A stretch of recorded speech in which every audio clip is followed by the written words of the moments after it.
Contra இன்வெஸ்டிங்னா market இப்போ போயிட்டு இருக்க ட்ரெண்டுக்கு அகைன்ஸ்டா இன்வெஸ்ட் பண்றது.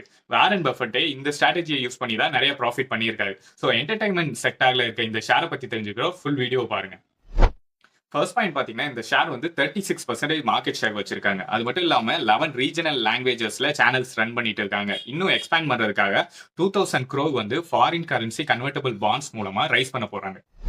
இந்த கம்பெனியோட ஆப்பரேட்டிங் மார்ஜின் வந்து இப்போ வந்து 11% இருக்கு. ஆனா மேனேஜ்மெண்ட் வந்து இதை வந்து FY26 18 to 20% இன்க்ரீஸ் பண்றதுக்காக ஒர்க் பண்ணிட்டு இருக்காங்க. இதே மாதிரி மார்ஜின்ல ஒர்க் பண்ற ஒரு கம்பெனியை பத்தி தான் வந்து 3 months முன்னாடி சொல்லியிருந்தேன். அந்த கம்பெனி ஷேர் வந்து பாத்தீங்கன்னா 950ல இருந்து 1700க்கு போயிருந்துச்சு. போன ஃபினான்ஷியல் இயரை கம்பேர் பண்ணும்போது இந்த ஃபினான்ஷியல் இயர்ல பாத்தீங்கன்னா 300% வந்து நெட் ப்ராஃபிட்டை இன்க்ரீஸ் பண்ணியிருக்காங்க. அது மட்டும் இல்லாம பிரைஸ் டு சேல்ஸ் ரேஷியோ பாத்தீங்கன்னா இந்த கம்பெனியோடது 1.8 தான். ஆனா சன் டிவியோடது பாத்தீங்கன்னா வந்து 8. ஸோ அதனால இந்த கம்பெனியில இப்ப இன்வெஸ்ட் பண்றதுக்கு ரிஸ்க் ரிவார்ட் வந்து நல்லா இருக்கு. அந்த கம்பெனி வந்து பாத்தீங்கன்னா ஜி என்டர்டைன்மெண்ட் தான்.